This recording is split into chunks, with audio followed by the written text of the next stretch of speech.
Liver কিন্তু আপনার শরীরের বাইরের কোনো অঙ্গ না। আপনি নিজে সুস্থ থাকার জন্য যা করবেন তাতে আপনার লিভার, কিডনি এবং অন্যান্য অঙ্গগুলোও ভালো থাকবে।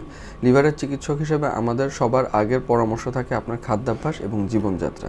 খাবারের ক্ষেত্রে ভাত, আলু, রুটি, কার্বোহাইড্রেট জাতীয় খাবারটা অ্যাভয়েড করবেন। তৈলাক্ত খাবার যতটুকু সম্ভব পরিহার করবেন। আপনার খাবারে যথেষ্ট পরিমাণে আমিষ, মাছ, মুরগি, ডিম রাখার চেষ্টা করবেন। আর রান্নায় তেল যতটুকু সম্ভব, তার যে কোনো ধরনের তেলই হোক না কেন, কম ব্যবহার করার চেষ্টা করবেন। খাবারে যথেষ্ট পরিমাণে ফ্রেশ ভেজিটেবলস এবং ফ্রুটস, ফলমূল বেশি খাওয়ার চেষ্টা করবেন। আর জীবনযাত্রার ক্ষেত্রে active lifestyle is very important. সপ্তাহে অন্তত 5 দিন গড়ে 40 মিনিট করে হাঁটার চেষ্টা করবেন। আপনার হাঁটার গতি এমন হতে হবে যেন আপনার কাপড়টি ঘামে ভিজে যায়, এবং এই অভ্যাসটা কিন্তু আপনার ধরে রাখতে হবে।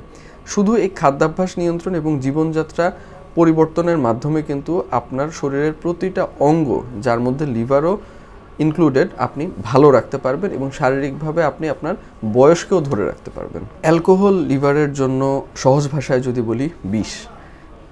উন্নত বিশ্বে বা আমাদের পাশের দেশ ভারতেও যদি বলি, লিভার রোগের একটি অন্যতম কারণ কিন্তু অ্যালকোহল।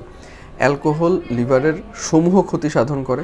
এটি প্রাথমিকভাবে তীব্র হেপাটাইটিস বা লিভারের প্রদাহ করতে পারে, এবং দীর্ঘদিন যাবৎ সেবন করলেও আমরা বলি কিউমুলেটিভ ড্যামেজ, মানে দীর্ঘদিন যাবৎ সেবন করতে থাকলে একটা পর্যায়ে গিয়ে লিভারের ক্ষতিটা একটি বড় আকার ধারণ করে লিভার সিরোসিস, লিভার ক্যান্সার পর্যন্ত হতে পারে।